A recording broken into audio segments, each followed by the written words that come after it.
கொஞ்சம் நினைவுபடுத்தி பாருங்கள். ஒரே நாளில் பணம் செல்லாது என்று சொல்லிவிட்டார்கள். 1000 ரூபாய் செல்லாது, 2000 ரூபாய் தான் செல்லும் என்று சொல்லிவிட்டார்கள். அந்த நேரத்தில் நாடும் மக்களும் பட்ட துன்பத்தை நீங்கள் கவனத்தில் எடுத்துக்கொள்ள வேண்டும். கருப்பு பணத்தை ஒழிப்போம், ஊழல் லஞ்சத்தை ஒழிப்போம், தீவிரவாதத்தை ஒழிப்போம் என்றுதான் இந்த பணம் செல்லாது என்று அறிவித்தார்கள். ஆனால் ஊழல் லஞ்சத்தை ஒழித்தால் எதற்கு இத்தனை, கருப்பு பணத்தை ஒழித்தால் எதற்கு இத்தனை முதலாளிகள் வீட்டிலே அமலாக்கத்துறை சோதனை நடக்கிறது என்பதை அறிவார்ந்த மக்கள் நீங்கள் கேள்வி எழுப்பி பார்க்க வேண்டும். 1000 ரூபாய் செல்லாது என்று சொன்னவுடன் அன்றாட மக்கள் பட்ட துயரத்தை நீங்கள் பார்க்கணும்.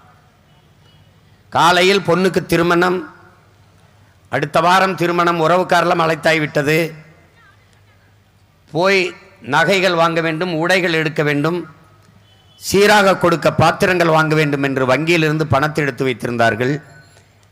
நள்ளிரவில் அது செல்லாதென்றாகிவிட்டது. அந்த குடும்பத்தின் நிலை என்ன? தந்தையை மருத்துவமனையில் சேர்த்துவிட்டு அவரை திருப்பி வீட்டுக்கு அழைத்து வர வேண்டும். பணம் கட்டினால்தான் மருத்துவமனையிலிருந்து அழைத்து வர வேண்டும். பணத்தை எடுத்து கொண்டு போய் கட்டி காலையில் அப்பாவை கூட்டிட்டு வந்து விடலாம் என்று எண்ணிக்கொண்டிருந்த மகனுக்கு பணம் செல்லாது. கதை முடிந்தது. எண்ணற்ற துயரதும் துன்பங்களை இந்த நாட்டு மக்கள் தூக்கி சுமந்தார்கள். 50 நாள் பொறுத்து கொள்ளுங்கள், நான் உங்களை சொர்க்கத்தில் வைக்கிறேன் என்றார். செத்து பல பேர் சொர்க்கம் போனானே ஒழிய ஒரு நல்லதும் இங்கே நடக்கல. அது அந்த காலகட்டத்தை நாம் மறந்து விட்டோம். 2000 ரூபாய் தான் இனி என்றார்கள். இப்ப இந்த 2000 ரூபாயும் செல்லாது, அந்த 2000 ரூபாயும் செல்லாது. இதாவது அறிவார்ந்த ஆட்கள் செய்கிற ஆட்சி முறை மாதிரி இருக்கா பாரு. முதல்ல 1000 ரூபாய் ஏன் செல்லாது, அப்புறம் 2000 ரூபாய் செல்லும், இப்போ 2000 ரூபாய் ஏன் செல்லாது? எவ்வளவு பெரிய கொடுமை! உலக வங்கி அறிவிக்கிறது, என் அன்பு தம்பி தங்கைகளே, இந்தியாவின் பொருளாதார வீழ்ச்சிக்கு காரணம் பணம் செல்லாது என்று அறிவித்ததும் ஜிஎஸ்டி, சரக்கு மற்றும் சேவை வரியும் தான் என்று சொல்கிறது. நீங்கள் இப்படி பாருங்கள், சரக்கு மற்றும் சேவை வரியால் இந்த நாட்டின் வருவாய் பெருக்கம் எவ்வளவு? நேரடி வரி, மறைமுக வரி, எல்லாவற்றுக்கும் வரி. உப்புக்கு வரி, ஊறுகாய்க்கு வரி, வேட்டிக்கு வரி, சட்டைக்கு வரி, சேலைக்கு வரி, நகைக்கு வரி, எல்லாவற்றுக்கும் வரி. குழந்தைகள் சாப்பிடுற பிஸ்கட், ரொட்டிக்கு வரி 18 விழுக்காடு. ஆனால் தங்க பிஸ்கட்டுக்கு 3 விழுக்காடு தான் வரி. நாடு யாருக்கானது என்று பாருங்கள். பார்வையற்றோர் எழுதி படிக்கிற தாளுக்கு வரி, கேட்கும் திறனற்றவர்கள் பொருத்துகிற செவி கேள்வி இந்த திறன் கருவிக்கு வரி, நடக்க இயலாதவர்கள் பயன்படுத்துகிற 3 சக்கர வாகனத்திற்கு வரி. ஆனால் இவ்வளவு வரி ஆண்டுதோறும் நிதிநிலை அறிக்கை படிக்கும் போது பட்ஜெட்டிலே சரக்கு மற்றும் சேவை வரியால் இவ்வளவு வருவாய் பெருகியிருக்கிறது.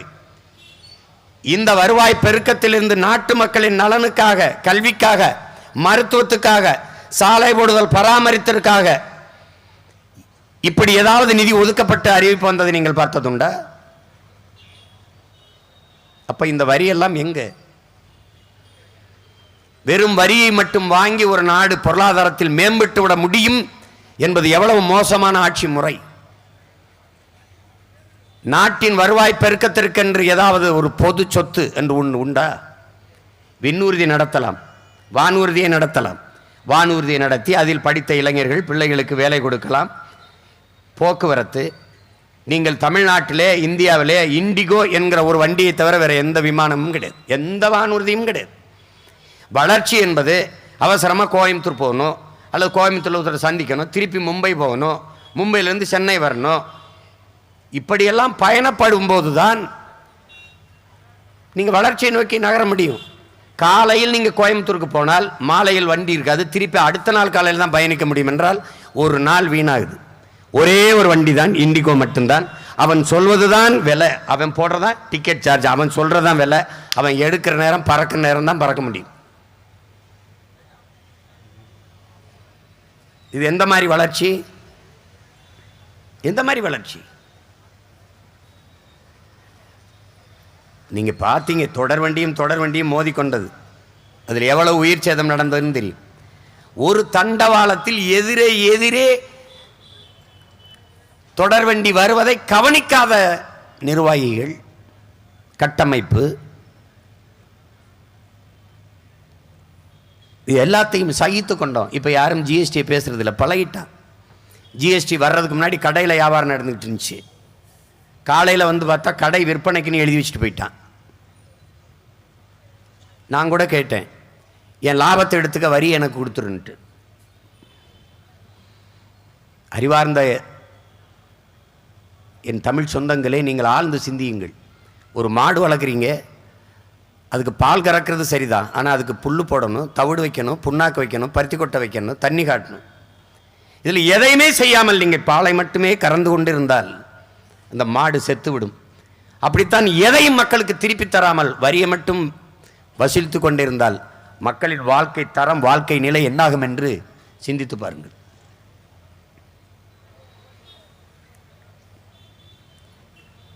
எல்லாவற்றையும் சகித்து அடிமை மனநிலைக்கு நாம் வந்துவிட்டோம். வேற வழியே இல்லை என்ற முடிவுக்கு வந்துட்டோம். இதுதான், இப்படித்தான் வாழ்க்கைன்ட்டு. எல்லா விலையும் ஏறிடுச்சு. தமிழ்நாட்டில் சொத்து வரி, மின் கட்டண உயர்வு. சொத்து வரி ஏறிட்டதுனால என்ன ஆகுது? வாடகை வீட்டில் இருக்கிற வாடகை ஏறுது. 10,000 ரூபா சம்பளத்தில் வாங்கியிருந்துருந்தவன் 4,000 வாடகைக்கு இருந்தவன், அந்த வீட்டு உரிமையாளர் அந்த சொத்துக்கு வரி கட்டணும்னா வாடகை தான் ஏற்றுவார். ஒரு கடை வாடகைக்கு இருக்கிறவன் அந்த கடை உரிமையாளர் வாடகை தான் ஏற்றுவார். அப்போ கடை வாடகை கூடும்போது அதில் விற்கிற அத்தியாவசிய பொருளின் விலை ஏறுது. நீங்கள் பெட்ரோல் டீசல் விலை உயர்வு என்று மட்டும்தான் கணக்கிடுகிறீர்கள். அப்படி இல்லை என் அன்பிற்குரிய சொந்தங்களே, அப்படி இல்லை. பெட்ரோல் டீசல் உயர்வால் அத்தியாவசிய பொருள்களின் இடப்பெயர்வு இருக்கு. இப்போ திருநெல்வேலியிலிருந்து மதுரைக்கோ, மதுரையிலிருந்து சென்னைக்கோ ஒரு கத்தரிக்காய், வெண்டைக்காய், தக்காளி, காய்கறி, அரிசி, பருப்பு, முட்டை இதெல்லாம் போகுது, பால் என்னெல்லாம் போகுது என்றால் பாறை உந்து லாரியின் வாடகை. அந்த லாரியின் வாடகை எதில் அடக்கமாகுது? டீசல் விலையில் அடக்கமாகிறது. அது ஏறி இருக்கு. அதுக்கப்புறம் 200 கிலோமீட்டர் 100 கிலோமீட்டருக்கு ஒரு தடவை சுங்கம் கட்டுகிறான், சுங்கச்சாவடி. அந்த சுங்க கட்டணம் லாரி வாடகையில் ஏறுகிறது. லாரிக்கு உள்ளே இருக்கிற அத்தியாவசிய பொருள் தக்காளி கிலோ 20 ரூபாய், கத்தரிக்காய் கிலோ 30 ரூபாய் என்றால் அவன் சந்தையில் போய் இறக்கும் போது 50 ரூபாய் ஆயிருது. வண்டி வாடகை, இந்த செலவு எல்லாம் அடக்க செலவோடு. அப்ப அத்தியாவசிய பொருளின் விலை ஏறிடுது இந்த பெட்ரோல் டீசல் விலை உயர்வால். அதனால வெறும் டீசல் பெட்ரோல் விலை ஏறிடுச்சுன்னு நீங்க கவனத்தில் எடுத்துக்க முடியாது. அப்படி எடுத்துக்க முடியாது. அதனாலதான் விலை, நீங்க கடைக்கு போனீங்கன்னா விலைவாசி என்று பட்டியல் இருக்கும். விலைவாசி, அதுல உளுந்து கிலோ இவ்வளவு, பருப்பு கிலோ இவ்வளவு. விலைவாசின்னு ஏன் வச்சிருக்கு? விலையை வாசி உன்னால வாங்க முடியாது, வீட்டுக்கு போயிரு.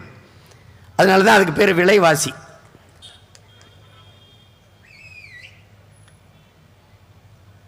நம்மை சுற்றி என்ன நடக்குது என்று நீங்க சிந்தித்து அறியணும். சும்மா கண்ணை மூடிட்டு என் தம்பி துறை சொன்ன மாதிரி ஓட்ட போட்டு வீட்டுக்கு வரக்கூடாது. உங்களுக்கு திமுக ஒரு பாதுகாப்புன்னு என் அன்பு சொந்தங்கள் பல ஆண்டுகளாக நம்பி திரிகிறீங்க. நீங்கள் உண்மையிலேயே புரட்சியாளன் பழனி பாபாவை நேசிக்கிறவர்களாக இருந்தால் எங்கள் அண்ணன் சொன்ன வார்த்தையை திருப்பி ஒரு தடவை சொல்ல. நீங்கள் வலைவெளியில் இருக்கு பாருங்க. மானமுள்ள ஒரு தமிழன் திமுகவுக்கு ஓட்டு போடுவானான்னு கேட்டார். நீங்கள் கேட்டிருக்காரா இல்லையான்னு மட்டும் பாருங்க.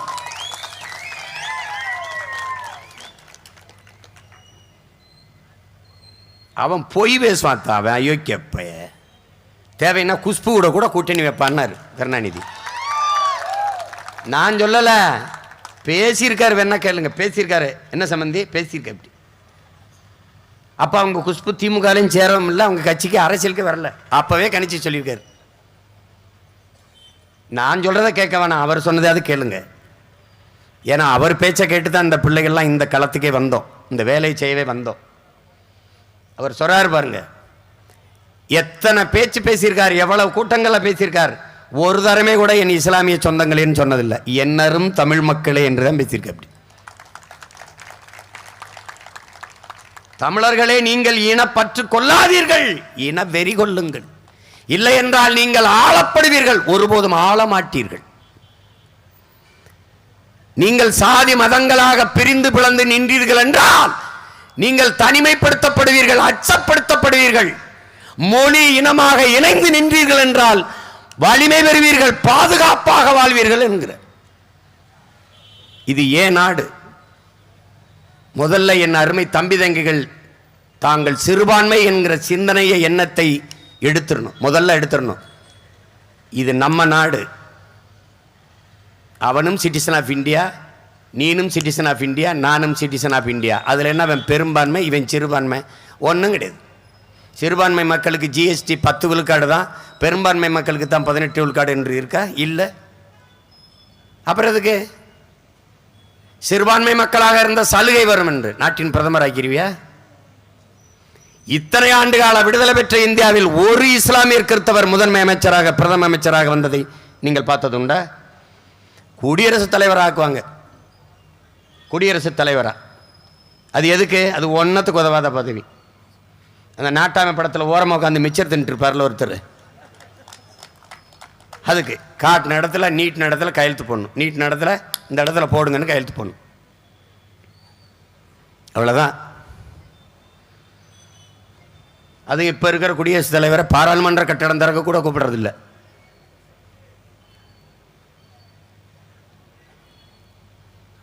தரமாட்டார்கள்.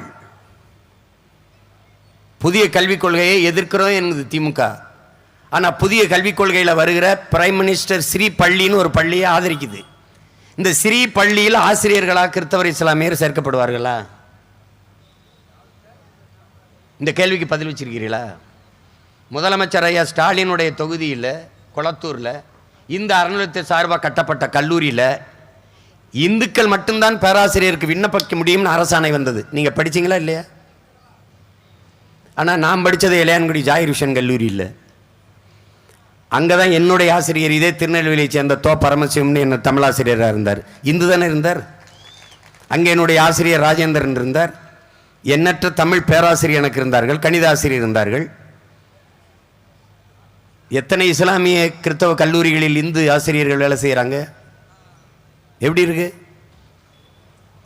நான் மாட்டுக்கறி தின்னா அடிக்கிற, வெட்டுற, குத்துற. ஆனால் நீ தான் உலகத்திலே மாட்டுக்கறி அதிகமாக ஏற்றுமதி செய்கிற. நான் சொல்லும்போது சிரிச்சிங்க. 24 லட்சம் டன் ஆண்டு ஒன்றுக்கு இந்தியா மாற்றுக்கறி ஏற்றுமதி செய்து என் உடன் பிறந்தார்களே.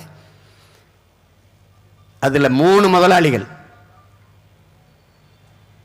ஒருவர் மட்டும்தான் இஸ்லாமியர், மீதி 2 பேரும் பிராமணர்கள். ட்ரெடிஷன் மீட் என்று அதற்கு பேர். இந்திய நாடு ஈட்டுகிற அதிக அந்நிய செலாவணியே மாட்டு ஏற்கறி ஏற்றுமதியில் தான். ஊரானுக்கு ஊட்டி விடுவான், உள்ளவன் சாப்பிட்டா கொண்டு விடுவான். நல்லா கவனிச்சுக்கணும். நான் சொன்னா நீ நம்ப மாட்டில்ல. பீஃப் எக்ஸ்போர்ட் ஹே இந்துஸ்தான் இஸ் நம்பர் 1 ஹேன்னு அவரே சொல்லிட்டார். இந்த மாட்டுக்கறியை ஏற்றுமதி செய்து அதிக வருவாய் ஈட்டுகிற இந்தியா எந்தெந்த நாடுகளுக்கு ஏற்றுமதி செய்து? அவ்வளவும் இஸ்லாமியர் கிறிஸ்தவ நாடுகள். எப்படி? அவ்வளவு ரோசம் இருந்தா உனக்கு கறி அனுப்பி அதிலிருந்து வர்ற காசில் எனக்கு நான் வாழ முடியாது அப்படி யாராவது சொல்ல முடியுமா? எல்லாம் படிச்சுட்டு பூரா போய் அமெரிக்காவில், ஃப்ரான்ஸில், ஜெர்மனியில், கிறிஸ்தவ நாடுகளில், அரபு நாடுகளில், எல்லாம் ஓமன், துபாய், எல்லா நாடுகளையும் போய் குடியுரிமை வாங்கிட்டு இருக்க. ஏன்? ஒரு கொடுமையான ஆட்சி போக்கு இருக்குது. அதை திமுக எதிர்க்கும், அதிமுக எதிர்க்கும் என்று நீங்கள் நம்புவது மாதிரி ஒரு வேடிக்கை வேற எதுவுமே கிடையாது. இப்போ பாருங்க, 7 வேட்பாளருக்கு விட்டு கொடுக்க சொல்லி அதில் 5 வேட்பாளரை டம்மி வேட்பாளராக போட்டு. போன முறை அவங்க இதே 19 பாராளுமன்ற தேர்தலில் நிற்கும்போது நீங்கள் பாருங்கள், 5 தொகுதி பிஜேபி போட்டிட்டது. ஒரே ஒரு தொகுதி தூத்துக்குடியில் மட்டும் அம்மா தமிழிசை எதிர்த்து நின்றுட்டாங்க. கனிமொழி போட்டதுக்கு பிறகு எதிர்த்து நின்றுட்டாங்க, ஒன்றும் பண்ண முடியல. மற்ற எல்லா இடத்தையும் கூட்டணி கொடுத்து தப்பிச்சுக்கிடுச்சு. இப்போ எல்லாத்துக்கும் அப்படி தான் பண்ணும். நேரடியாக அவங்க சின்னத்தில் மோத மாட்டாங்க பிஜேபியோட. ஆனால் நாங்கள் அப்படி இல்லை. இந்த சின்னத்தை எடுத்துக்கிட்டாலும் வெறும் கையோட நின்னால் தனியாக மோதும்.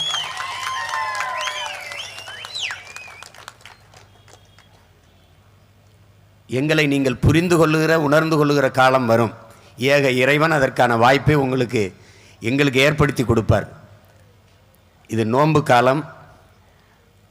நீங்கள் ஆழ்ந்து சிந்தித்து இந்த தேர்தலை என் அன்பு சொந்தங்கள் நீங்கள் கவனத்தில் எடுத்துக்கிட்டு செய்யணும். போட்டு பார்த்துட்டீங்க. இவங்களுக்கு இஸ்லாமிய சிறை கைதியில் விடுதலையில் உச்சநீதிமன்றத்தில் திமுக அரசு பதில் மனு தாக்கல் செய்ததை மட்டும் படித்து பாருங்கள். இவர்கள் வெளியிலே வந்தால் இந்துக்களின் உயிருக்கு ஆபத்து என்று சொல்லியிருக்கா இல்லையான்னு மட்டும் பாருங்கள். எப்படி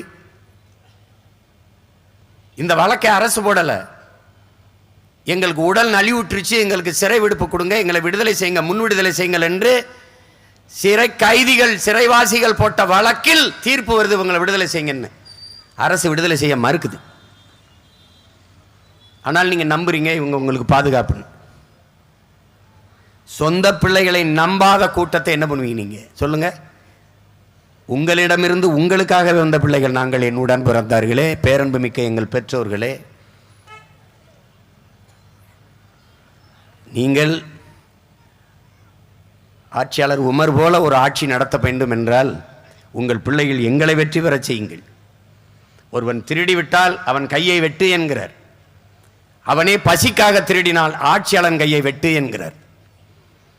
இங்கே எத்தனை கோடி குழந்தைகள் பசியோடு இரவு உணவு இல்லாமல் உறங்கச் செல்கிறார்கள்? எத்தனை கோடி மக்கள் பசியோடு படுக்கச் செல்கிறார்கள்? வீடற்றவர்கள் எத்தனை பேர்? தெருவில் படுத்து உறங்குகிறவர்கள் எத்தனை கோடி பேர்? நீங்க ட்ரம்ப் வரும்போது பார்த்தீர்கள், குஜராத்திலே 7 அடிக்கு மதில் சுவரை எழுப்பி குடிசைகளை மறைத்தார்கள். அப்போது நான் சொன்னேன், அந்த 7 அடிக்கு எழுப்புகிற மதில் சுவரில் அந்த கற்களை வைத்து அவர்களுக்கு வீடு கட்டி கொடுத்திருக்கலாம் என்று. இவர்கள் மறுப்பார்கள். காமன்வெல்த் விளையாட்டு போட்டி நடக்கிற போது இந்த பதாகை போல பெரிய பெரிய பதாகைகளை வைத்து கூரைகளை மறைத்தார்கள், குடிசை வீடுகளை மறைத்தார்கள். வெளிநாட்டில் இருந்து வருகிற தலைவர்கள், விளையாட்டு வீரர்கள் பார்த்து அது அசிங்கப்பட்டு விடக்கூடாது என்பதற்காக மறைத்தார்கள். காமன்வெல்த் விளையாட்டு போட்டி அப்ப டெல்லியில இருந்த 13,000 பிச்சைக்காரர்களை ஒரே இரவில் தூக்கி கொண்டு வேற மாநிலத்தில் விட்டுவிட்டு வந்தார்கள், வேற இடத்தில் விட்டுட்டு வந்தார்கள்.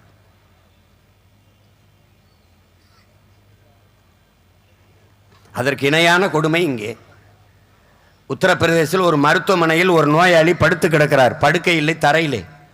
அவருக்கு குளுக்கோஸ் ஏறி கொண்டு இருக்கிறது. அதை வைக்கிறதுக்கு ஸ்டாண்ட் இல்லை, நிறுத்தம் இல்லை. ஒரு பெண் இந்த கையில பிடிச்சிட்டு இருக்கா. எவ்வளவு நேரம் பிடிச்சிட்டு இருக்க முடியும்? அப்புறம் இந்த கையில பிடிக்கிறா, அப்புறம் இந்த கையில பிடிக்கிறா. இது வலையொலியில் இருக்கு, நீங்க தட்டி பாருங்கள். இது என்ன மாடல்? அது குஜராத் மாடல். காஞ்சிபுரத்தில் அரசு மருத்துவமனையில் படுக்கை இல்லை, தரையில் படுத்து கிடக்கிறார். அங்கே ஒரு தாய் குளுக்கோஸை கையில் பிடிச்சிக்கிட்டு இருக்கார்.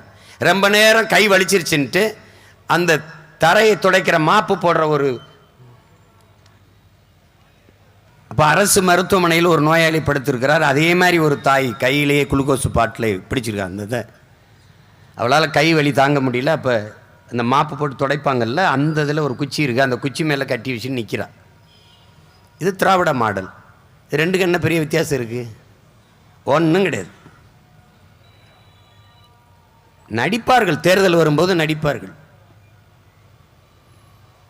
தம்பி துரைமுருகன் சொன்ன மாதிரி இவர் ஒரு செங்கலை காட்டுறார். உண்மையிலேயே அந்த எய்ம்ஸ் மருத்துவமனைக்கு அடிக்கல் நாட்டப்பட்ட காலம் எது? காங்கிரஸ் ஆட்சி காலம். அந்த ஆட்சியிலே மருத்துவத்துறை அமைச்சராக இருந்த, மக்கள் நல்வாழ்வுத்துறை அமைச்சராக இருந்த ஐயா அன்புமணி அவர்கள் தான் அது அடிக்கலே நாட்டினர். அது எவ்வளவு காலம் ஆயிடுச்சு அந்த ஆட்சி முடிஞ்சுன்னு பாருங்க. அவர்கள் ஆட்சியில் இருந்த காலத்திலே கட்டி முடித்திருக்கலாமே, கட்டலை. அந்த கல்லை வச்சது இவங்க தான். அப்புறம் மறுபடியும் கல் வச்சுட்டு இருப்பாங்க மோடி. அப்புறம் இவர் ஆட்சியில் வச்சாங்க.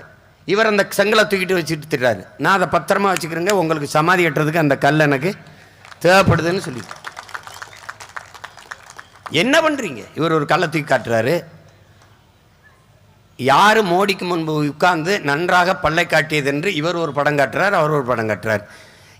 என்ன படம் காட்டி கொண்டிருக்கிறீர்கள்? நீங்கள் உங்கள் ஆட்சியில் செய்த சாதனையை, மக்களுக்கு கொண்டு வந்த நலத்திட்டங்களை எடுத்து சொல்லி வாக்கு கேட்க உங்களுக்கு துணிவு இருக்குதா? துணிவு இருந்தால் எதுக்கு கூட்டணி? துணிவு இருந்தால் கூட்டணி. ஒரு நேர்மையாளனுக்கு, ஒரு கொள்கையாளனுக்கு எதுக்கு கூட்டம்? எதுக்கு கூட்டணி? எங்களை போல தனிச்சு நிற்கிறது துணிவு இந்த தமிழ்நாட்டில் ஒரு கட்சிக்கு இருக்க? இந்தியாவில் இருக்கு. அரவிந்த் கெஜ்ரிவால் நிற்கிறார், பஞ்சாபில் நின்றார், வென்றார். தனித்து நின்று எப்படி வெல்லுவாய் சீமான் அப்படின்னு. தனித்து நான் நிற்கிறேன் யார் சொன்னது? இத்தனை கோடி சொந்தங்களுக்கிடையே இருந்து வந்து அந்த சொந்தங்களோடு நிற்கிற ஒரு மகன் நான் தான் நிற்கிறேன். தனிச்சு எங்க நிற்கிறேன்? தனிச்சு 32 லட்சம் பேர் வாக்கு போட்டிருக்காங்க. அப்போ என் சின்ன என்னன்னே தெரியாது. முதல் பெட்டியில் இருக்காது, 3வது பெட்டியில் இருக்கும். அது மங்களாக இருக்கும். எப்படி வாக்கு கேட்டேன்னு தெரியுமில்ல? அம்மா எந்த சின்னம் சரியா தெரியலையோ அதில் தொட்டுருங்க, அதான் நம்ம சின்னம்னு சொன்னேன். இப்போ என்ன ஆட்டம், கடைசி வரைக்கும் எனக்கு சின்னம் தரல. ஏன்? பயம். வளர்ந்துருவான், வந்துருவான், பயம். 7 விழுக்காடு, 15-16 விழுக்காடு வந்துருவான் போல் இருக்க. நான் ஏன் சர்வே கிடையாது, அவங்க சர்வே தான். உடனே என்ன பண்றது? சின்னத்தை எடுத்துக்க. நான் என்ன விவசாய சின்னம் வாங்கிட்டு கட்சி ஆரம்பிச்சேனா, இல்லை விவசாய சின்னம் எனக்கு தருவின்னு கட்சி ஆரம்பிச்சேனா? சின்னத்தில் இல்லை விவசாயி, நான் என் எண்ணத்திலே விவசாயி தான். திருப்பி இதே வேளாண் குடிமகன் சின்னம் எனக்கு வருதா இல்லையான்னு பாரு. இந்த தேர்தல் முடிஞ்சோன்னா வரும். பெரிய ஆட்டம் தான் காட்டுறீங்க. ஆட்டோவை கேட்டேன், யாருக்கோ கொடுத்தீங்க. தீக்குச்சி கேட்டேன், யாருக்கோ கொடுத்தீங்க. தென்னை மரங்கள் கேட்டேன், யாருக்கோ கொடுத்தீங்க.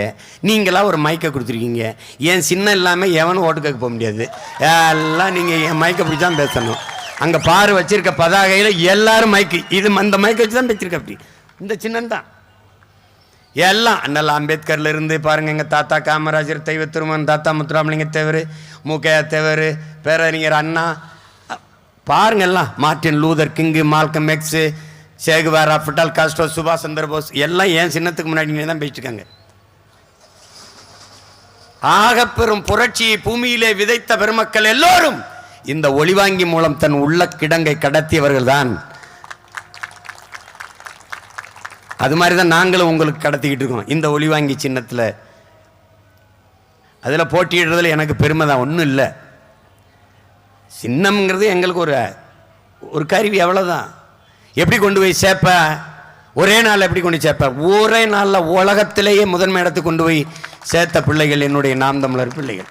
உலகமே திரும்பி பார்த்துட்டு, யார் தாண்டா இந்த சீமான், எதுக்கு தாண்டா இவனுக்கு இந்த மைக்கை கொடுத்தாங்க? இந்த தேர்தலை வழக்கமான தேர்தல் போல கருதி கடந்து விட முடியாது. எனது அருமை பெற்றோர்கள், என் அன்பு உடன்பிறந்தார்கள், இதை மிக கவனமாக எடுத்து இந்த தேர்தலில் வாக்கு செலுத்த வேண்டும். நீங்கள் ஆழ்ந்து பாருங்கள்.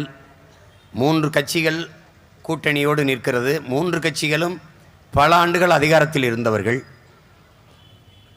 அதிக வலிமை பெற்றவர்கள் பொருளாதாரத்தில், ஊடகத்தில். ஆனால் எந்த வலிமையும் இல்லாத உங்கள் பிள்ளைகள் நாங்கள். பொருளாதார வலிமையும் இல்லை, பெரிய ஊடக ஆதரவும் இல்லை.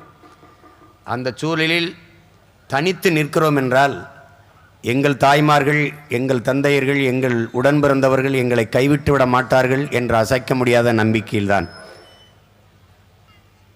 தொழுகைக்கு முன்பு எழுப்பப்படுகிற பாங்குலி கூட எங்களுடைய சின்னத்தின் மூலமாகத்தான் எழுப்பப்படுகிறது என்பதை அன்பிற்குரிய பெற்றோர்கள், என் அருமை தம்பி தங்கைகள் கவனத்தில் கொள்ளணும். எங்களுடைய இதயத்திற்கு நெருக்கமாக நாங்கள் நேசிக்கிற எங்கள் இஸ்லாமிய சொந்தங்கள், எளிய பிள்ளைகள், எங்களை கைவிட்டு விடாதீர்கள். நீங்கள் எளிதானதை செய்யாது சரிதானதை செய்யுங்கள். சத்தியத்தின் பக்கம் நில்லுங்கள். நீங்கள் அண்ணல் நபி பெருமானார் போதித்த புரட்சியின் வழியை நில்லுங்கள். இந்த தீய குப்பைகளை புறந்தள்ளுங்கள். ஒரு வாய்ப்பு, 2 வாய்ப்பு கொடுத்தால் பரவாயில்லை. ஒவ்வொரு முறையும் அவர்களுக்கு வாய்ப்பு கொடுக்கிறோம். 39 நாடாளுமன்ற உறுப்பினர்களை கொண்டு சென்று அவர்கள் என்ன பேசினார்கள்? நம் உரிமைக்காக, நமக்காக அவர்கள் பதிவு செய்தது என்ன? இந்த தொகுதி பக்கம் வந்து அவர்கள் செய்த வேலை என்ன, பணி என்ன? உங்கள் பிள்ளைகள் எங்களினுடைய வேட்பாளர்களை பாருங்கள், யாரென்று தெரியாது. எளிய பிள்ளைகள், உங்களிடமிருந்து உங்களுக்காக வந்தவர்கள், மிகச் சாமானியர்கள். ஆனால் ஆகப்பெரும் கெட்டிக்காரர்கள், கடுமையாக உழைக்கக்கூடியவர்கள், திறன் பெற்றவர்கள், அறிவாற்றல், தர்க்க அறிவு கொண்டவர்கள், அரசியல் அறிவை கற்றவர்கள், பெற்றவர்கள், தூய உள்ளத்தோடு மக்களுக்கு சேவை செய்ய வேண்டும் என்கிற எண்ணம் கொண்டவர்கள். பணம் இருந்தால் தான் அரசியல் செய்ய முடியும் என்கிற நிலையை என் உயிர் சொந்தங்கள் ஏற்கிறீர்களா, எதிர்க்கிறீர்களா? பணக்காரன் தான் அரசியலுக்கு வந்து அதிகாரத்தை பெற முடியும் என்ற நிலை இருந்தால் அங்கு மக்களுக்கான சேவை எங்கிருக்கும்? ஒரு தேர்தலில் ஒரு வேட்பாளர் 100 கோடியை முதலீடு செய்கிறார் என்றால் எந்த நம்பிக்கையில்? பிறகு அதை 200 கோடியாக 300 கோடியாக சம்பாதித்துக் கொள்ளலாம் என்கிற நம்பிக்கையில் அது ஊழல் செய்வதற்கு, லஞ்சம் பெறுவதற்கான முதலீடு தானே ஒழிய மக்கள் சேவைக்கான முதலீடு அல்லது. சேவை செய்வதற்கு எதற்கு பணம்? மக்கள் தான் குடிநீருக்கு வரி, சாலைக்கு வரி, மின்சாரத்திற்கு வரி, கல்விக்கு வரி, மருத்துவத்துக்கு வரி, எல்லா வரியும் கட்டி விடுகிறார்கள். இவ்வளவு மின்கட்டண உயர்வு இருக்கு, தடையில்லாத மின்சாரம் இருக்கா? அதை தர ஏதாவது வழி இருக்கா?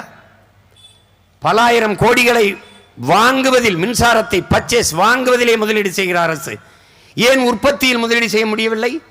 உற்பத்தியில் முதலீடு செய்தால் அங்கு நிரந்தர தீர்வு வந்துவிடும். வாங்குவதில் முதலீடு செய்தால் ஒரு அலகு மின்சாரத்துக்கு 50 காசு திருடினால் கூட பல ஆயிரம் கோடி ஓடி வந்துவிடும். இது என்ன கொடுமை என்று பாருங்கள். அறிவார்ந்த தமிழ் சமூகத்தின் தம்பி தங்கைகள், நீங்களாவது சிந்திக்கணும். ஒரு புரட்சிகர அரசியல் மாறுதலுக்கு நீங்கள் வித்திடணும். அதுக்கு எளிய பிள்ளைகள், உங்கள் உடன் பிறந்தார்கள், எங்களுக்கு வாக்கு செலுத்தி வலிமை தர வேண்டும். நீங்க உண்மைக்கு, நேர்மைக்கு, எளிமைக்கு, தூய்மைக்கு, அடிப்படை அமைப்பு அரசியல் மாற்றத்தை உருவாக்க துடிக்கும் தலைமைக்கு மைக்கு சின்னத்திலே நீங்கள் வாக்கு செலுத்த வேண்டும். இது ஒரு கருவி, இது ஒரு அடையாளம், அவ்வளவுதான். ஆனால் நீங்கள் செய்ய வேண்டியது ஒரு மாற்று அரசியலுக்கான புரட்சியை நீங்கள் இந்த மண்ணிலே விதைக்கணும். இந்த போக்கை மாற்றணும், அடிப்படை அமைப்பையே தகர்க்கணும். இது ஒன்றும் செய்ய முடியாதுன்னு சொல்லக்கூடாது. 5 வயசுல போட்ட சட்டையை இப்பவும் போடுவேன்னு அடம்பிடிக்க கூடாது. 4 வயசுல போட்டு நடந்த செருப்பை 40 வயசுல போடுவேன்னு சுத்திக்கிட்டு கூடாது.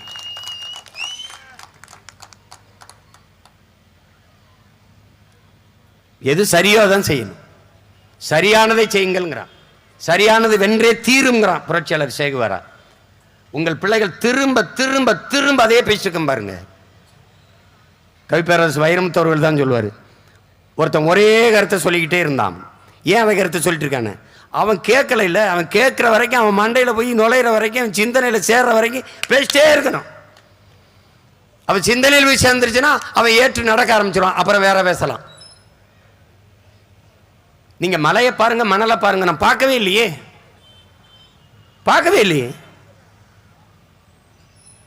என் தம்பி துறை சொன்னான்ல, இந்த மலைகளை எல்லாம் நொறுக்கி எடுத்து விட்டு போனால் உங்கள் நிலை பாலைவனமா மாறிவிடாதா? அறிவார்ந்த தமிழ் சமூக மக்களே, என் அருமை பெற்றோர்களே, தம்பி தங்கைகளே, ஒரு நாட்டின் எதிர்காலம் என்பது அந்த நாட்டின் வகுப்பறையிலே தீர்மானிக்கப்படுகிறது. ஒரு நாட்டின் நலன் என்பது அந்த நாட்டின் ஒவ்வொரு வீட்டின் சமையல் அறையில் தீர்மானிக்கப்படுகிறது. ஒரு நாட்டின் வளம் என்பது அந்த நாடு பெற்றிருக்கிற நிலத்தின் வளத்தை பொறுத்து அமைகிறது. அந்த நாடு பெற்றிருக்கிற நிலத்தின் வளம் என்பது அந்த நாடு பெறுகிற நீரின் வளத்தை பொறுத்து அமைகிறது. அந்த நாடு பெறுகிற நீரின் வளம் என்பது அந்த நாடு பெறுகிற மழையின் வளத்தை பொறுத்து அமைகிறது. அந்த நாடு பெறுகிற மழையின் வளம் என்பது அந்த நாடு பெற்றிருக்கிற மலைகளின் வளத்தை பொறுத்து அமைகிறது. சான்று நான் தான். என்னுடைய ராமநாதபுரத்தில், ராமேஸ்வரத்தில் கடல் இருக்கிறது. எங்களுக்கு மழை பொழிவில்லை, வறட்சி. காரணம் மழை இல்லை, அதனால் அங்கு மழை இல்லை. அங்கு நீராவியாகி வருகிற அந்த ஈர காற்று, மேகமாகி மாறி வருகிற அந்த ஈரக்காற்றை மேற்கு தொடர்ச்சி மலை, கம்பம், குமிழி, தேனியிலே தடுத்து நிறுத்தி மழைப்பொழிவை அங்கே கொட்டிடுது. அப்போ தேனி, கம்பம், குமிழி எல்லாம் செழிப்பா இருக்கு, நாங்கள் வறண்டிருக்கோம். இது நல்லா கவனிச்சுக்கணும். மழை இல்லை என்றால் மழை இல்லை. இதை நல்லா கவனிச்சுக்கணும். தாயின் முளைமார்பிலிருந்து பால் போல பூமி தாயின் மலைமார்பிலிருந்து தான் அருவி, அருவிதான் ஆறாக வருகிறது. இந்த எந்த அறிவியல் உயிரியல் உண்மையும் கற்றுக்கொள்ளாது நீங்கள் கண்ணை மூடிக்கொண்டு வாக்கு செலுத்தி பயனில்லை. நீங்கள் உங்கள் பிள்ளைகளுக்கு மாளிகை கட்டி வைத்து விட்டு போக போகிறீர்களா? விலை உயர்ந்த மகிழ்வுந்து 2-3 கார்கள், கோடி கோடிக்கு ஆடிக்கார்கள் வாங்கி நிறுத்த போறீர்களா? வங்கியிலே பல ஆயிரம், பல லட்சக்கணக்கான ரூபாய்களை வங்கியிலே போட்டு வைத்து விட்டு போக போறீங்களா? வங்கி வட்டி தரும், சாப்பிட ரொட்டி தருமா என்றால் உங்களிடத்தில் பதில் இருக்கா? பதில் இருக்கா? கார் இல்லாமல் வாழலாம், செல்போன் இல்லாமல் வாழலாம், டிவி, ஃப்ரிட்ஜ் இல்லாமல் வாழலாம். ஆனால் நீரும் சோறும் இல்லாமல் உங்களால் வாழ முடியாது என்கிற அடிப்படை உண்மை நீங்கள் அறியாததா? சுவாசிக்க உங்கள் பிள்ளைகளுக்கு நல்ல காற்று இருக்கா? குடிக்க தூய நீர் இருக்குதா? நீங்க குடிக்கிற தண்ணீர் குடிக்கிற தகுதியோடு இருக்கிற நீரா? அதுவாது தெரியுமா? அதுவாது தெரியுமா? இது எங்கே தரப்படுத்தப்பட்டது? நீங்க குடுவையிலும் போத்தலையும் வாங்கி குடிக்கிற நீர் குடிக்கிற திறனோடு இருக்குதா? யார் சொல்லுவா? யார் அதற்கு சான்றிதழ் கொடுத்தது இதை மக்களிடத்தில் விற்கலாம் என்று? உங்களால் அப்படியே ஆப்பிளை வாங்கி சாப்பிட முடியுமா?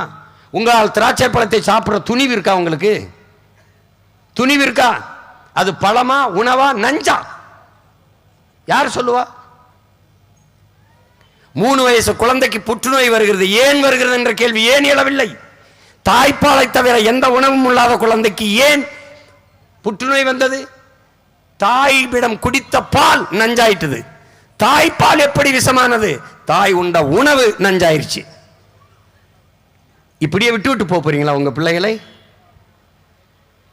குடிக்க நல்ல நீர், சுவாசிக்க தூய காற்று, படிக்க நல்ல கல்வி, படித்தால் பார்க்க வேலை, அதுக்கு வேலைக்கேற்ற சம்பளம், அதை கொண்டு வாழ்கிற பெருமை மிக்க வாழ்வு, 1000 500க்கு வேட்டிக்கு சேலைக்கு அரிசிக்கு பருப்புக்கு கையெந்துகிற ஒரு பிச்சைக்கார நிலையில் நம் பிள்ளைகளை விட்டு விட்டு சொல்ல போறோமா? எப்படி?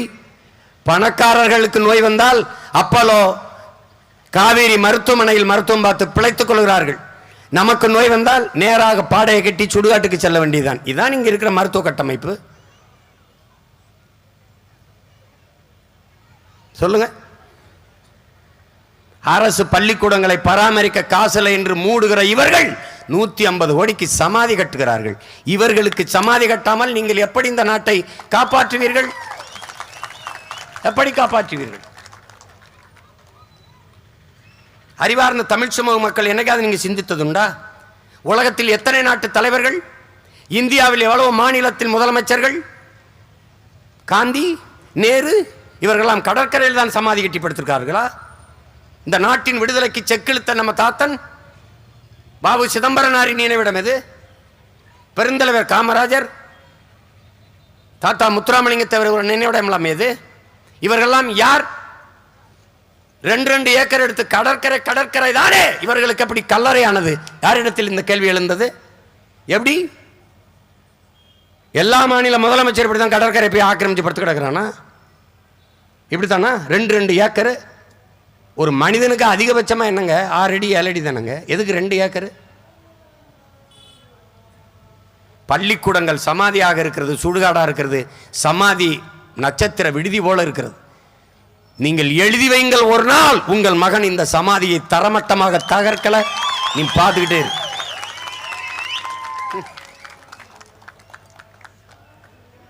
நாட்டு அடிமைப்பட்டு கிடக்கும்போது விடுதலைக்கு போராடியவன்லாம் எங்கே புதைக்கப்பட்டிருக்கான், எங்கே விதைக்கப்பட்டிருக்கான்னு யாருக்கும் தெரியல.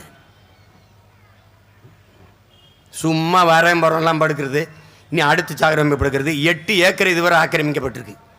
கடற்கரை என் மக்களின் சொத்து. கடற்கரை தான். அது எவருக்கும் கல்லறையா இருக்க அனுமதிக்க முடியாது. வேணா நிலம் வாங்கி சொந்தமாக போய் கட்டிக்கிறங்க. 5000 ஏக்கர்களோட கட்டுங்க, நான் வேணான்னு சொல்ல. எந்த கோபமும் உனக்கு வரமாட்டேங்குது. எதை பற்றி இங்க கவலைப்பட மாட்டேற.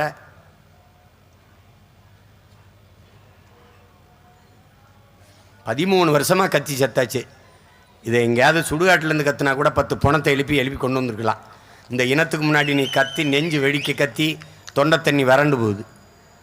இந்த நாள் இன்னும் 40 தொகுதிக்கு போகணும். எம்பிட்டு கத்தணுமோ எவ்வளவு பேசணுமோ என்ன ஒன்றும் புரிய மாட்டேங்குது. கடைசியாக பார்த்தா அது வாக்கு எந்திரத்தில் அவன் விளையாடி விட்டு போகிறான். அவன் இன்னும் சொல்கிறான் அதில் ஒன்றும் பண்ண முடியாதுங்க அப்படின்னு. அவர் சொல்கிறார், இந்த வாக்கு எந்திரத்தில் அது ஓட்டை மாற்ற போட முடியும்னு யாரும் நிரூபிக்க முடியலையே. அப்போ மூக்குத்திகளை பிட்டை கொண்டு போகலாம்னு மட்டும் யார் நிரூபித்தது? நீட்டு தேர்தல் எழுதும் போது என் தங்கச்சியிலுடைய மூக்குத்தி தோடை கலெக்டரிலாம் இல்லையா, உள்ளாடை கலெக்டரிலாம் இல்லையா, இந்த முத்தினியூண்டு மூக்குத்திகளை பிட்டை கொண்டு போய் எழுதிட முடியும்னு நம்புகிறாங்க. நம்ப சொல்லுகிறார்கள். ஆனால் இந்த எந்திரத்திற்குள் ஒன்றும் செய்ய முடியாதுங்கிறார்கள். சந்திராயனுக்கு ராக்கெட் விட்டியல்ல, சந்திர மண்டலத்துக்கு சந்திராயனை எங்கேருந்து விட்டீங்க? சந்திரனுக்கிட்ட போயா இல்லை இங்கே உட்காந்தா?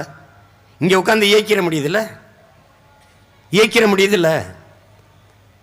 நான் உங்களோடு பேசுவதை டெல்லியிலிருந்து ஓட்டு கேட்க முடியுதா இல்லையா? எங்கள் அம்மாவுக்கு நான் பேசுகிறத நீ பதிவு பண்ணுறீங்களா இல்லையா? முடியுதில்ல. அப்புறம்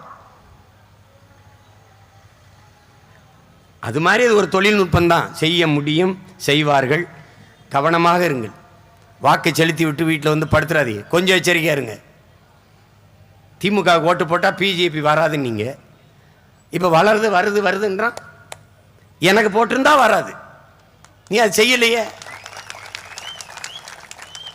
பிஜேபி பிடிஎம்னு குடு படித்தான். அவங்க ஜெய் ஸ்ரீராம், இவ சக்கமா சொல்றா. ரெண்டு பேருக்கு என்ன வித்தியாசம் இருக்கு? அவங்க ஜெய் ஸ்ரீராம். என்னங்க விலைவாசி இப்படி ஏற்றிட்டீங்க? ஜெய் ஸ்ரீராம். என்னங்க அந்த ரெண்டு பெண்ணை இப்படி கற்பழித்து தீ வச்சு கொளுத்திட்டாங்க? ஜெய் ஸ்ரீராம். என்னங்க பெட்ரோல் டீசல் விலையை இப்படி ஏற்றி விட்டுட்டீங்க? ஜெய் ஸ்ரீராம். அவங்க இவன் சக்கமா சொல்றா.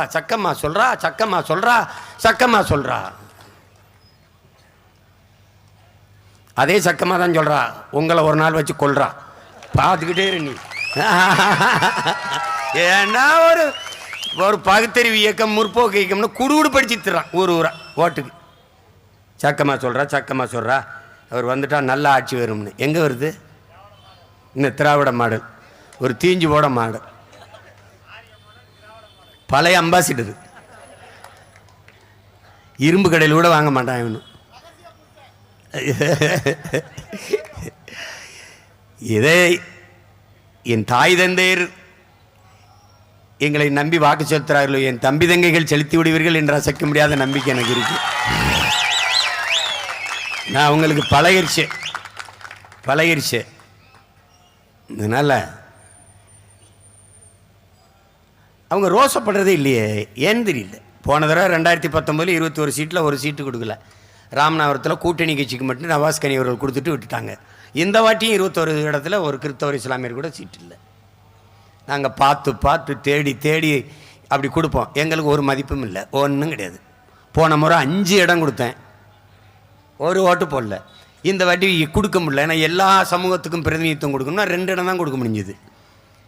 எல்லாருக்கும் பாருங்கள், யாருக்கு எந்தெந்த சமூகத்துக்கு சீட்டு கொடுத்துருக்கோன்னு ஒரு தடவை எடுத்து படித்து பாருங்கள். அதில் எவ்வளவு மருத்துவர்கள், எவ்வளவு ஆசிரியர் பெருமக்கள், எவ்வளவு பேராசிரியர்கள், எவ்வளவு பொறியாளர்கள், இவங்கெல்லாம் கோடிகளை கொட்டி வேலை செய்ய வந்தவர்கள், உயர்ந்த கொள்கையை கொண்டு வேலை செய்ய வந்தவர்கள். காசை வைத்து கொண்டல்ல, கருத்தியல் புரட்சியின் மூலமாக இந்த நிலத்தை வளத்தை பாதுகாக்க வேண்டும் என்று வந்தவர்கள். மண்ணின் வளத்தையும் மக்களின் நலத்தையும் பாதுகாக்க வேண்டும் என்ற உயர்ந்த எண்ணத்திலே களத்திலே நிற்பவர்கள் என்னுடைய தம்பி தங்கைகள். அப்படி இந்த களத்திலே திருநெல்வேலியிலே கடந்த முறையும் நிறுத்தினேன், இம்முறையும் நிறுத்தியிருக்கேன். காரணம் நம்பிக்கை. அலெக்சாண்டர் பெற்ற வெற்றிகளை எல்லாம் தன் தோழர்களுக்கு பிரித்து கொடுத்து விட்டான். வெறுங்கையோடு நிற்கிறான். அவர்கள் கேட்கிறார்கள், சக வீரர்கள், அலெக்ஸ் எல்லாவற்றையும் எங்களுக்கு கொடுத்து விட்டாய், உன்னிடத்தில் ஒன்றுமே இல்லை என்று வேகமாக ஓடிப்பை தன் குதிரை மேலே ஏறி நின்று தன் இடுப்பிலே இருந்த வாளை உருவி விண்ணை நோக்கி உயர்த்தி சொன்னான், என்னிடத்திலே நம்பிக்கை இருக்கிறது என்று. அதேதான் உங்கள் பிள்ளையும் சொல்கிறேன். உன்னை ஒருவனாலும் தோற்கடிக்க முடியாது, உன் நம்பிக்கையில் நீ தோற்கிறவரே என்கிறான் மாவீரன் சுபாஷ் சந்திர போஸ். எங்கள் தலைவர் எங்களுக்கு கற்பிக்கிறார். என் அன்பு பெற்றோர்களே, அருமை சொந்தங்களே, நல்லவர்கள் கூட தோற்றதாக சரித்திரத்தில் இடம் உண்டு, நம்பிக்கை கொண்டவர்கள் தோற்றதாக செய்தி இல்லை என்று. அந்த நம்பிக்கை தான் எங்களை பெற்றோர்கள், எங்கள் உறவுகள் எங்களை கைவிட்டு விட மாட்டார்கள், ஆற பற்றி கொள்வார்கள், ஆதரவு தருவார்கள், அவர்களின் வாக்கை எங்களுக்கு தந்து வெற்றி பெறச் செய்வார்கள் என்று நம்பிக்கையில்தான், விடாமுயற்சியில் இதை தொடர்ந்து களத்தில் நின்று சந்திக்கிறோம். அதனால்தான் இதை மாற்றத்திற்கான எளிய மக்களின் புரட்சி என்ற முழக்கத்தை முன்வைத்தோம். நாம் தமிழர் என்பது கட்சியின் பெயர் அல்ல, நாங்கள் பிறந்த பெருமை மிக்க இனத்தின் அடையாளம். அந்த அடையாளத்தை அழிக்க துடிப்பவர்கள், அவர்கள் முயற்சியில் அவர்களை வீழ்த்தி நாம் வெற்றி பெற வேண்டும் என்றால் இந்த தேர்தல் தான் சரியான வாய்ப்பு. மக்களுக்கென்று படை என்று இல்லை என்றால் மக்களுக்கென்று எதுவுமே இல்லை என்கிறார் சீன புரட்சியாளர் மாசேத்துங். மக்களுக்கென்று ஒரு படை வேண்டுமென்றால் அதுதான் இந்த நாம் தமிழர் கட்சி என்கிற அரசியல் புரட்சி படை. மீனவருக்கு பிரச்சனையானாலும், மாணவருக்கு பிரச்சனையானாலும், விவசாயிக்கு பிரச்சனையானாலும், எந்த ஒரு இடையூறுனாலும் களத்திலே முதலிலே வந்து நிற்பவர் இந்த நாம் தமிழர் கட்சி பிள்ளைகள் தான். உடலில் எங்கு காயம்பட்டாலும் முதலில் கண்ணு அலும், உலகில் எங்கு காயம்பட்டாலும் தமிழர் மண்ணு அலும், அதிலே நாம் தமிழர் கட்சி பிள்ளைகள் அழுவார்கள். அதான் நடந்திருக்கு, அதான் நடக்கும். எனவே என்னுயிர் சொந்தங்கள், உங்களை நம்பி நிற்கும் இந்த பிள்ளைகளை கைவிட்டு விடாதீர்கள். நீங்கள் நபிகள் அவர்கள் சொன்ன நல்லாட்சி, நல்ல ஒரு அரசு அமைவதற்கு எங்களுக்கு வாக்கு தாருங்கள். உங்கள் அனைவருக்கும் என் அன்பும் வணக்கமும். புரட்சி எப்போதும் வெல்லும். நாளை எங்கள் வெற்றி அதை சொல்லும். நெல்லையிலே திருநெல்வேலியிலே நிற்கிற நாடாளுமன்ற வேட்பாளர் என் அன்பு தங்கை பா சத்யா அவர்களுக்கு மைக்கு சின்னத்திலே வாக்கு செலுத்தி வெற்றி பெற செய்யுங்கள். எங்களின் வெற்றி உங்களின் வெற்றி, தமிழ் பேரினத்தின் பெருமை மிகு வெற்றி.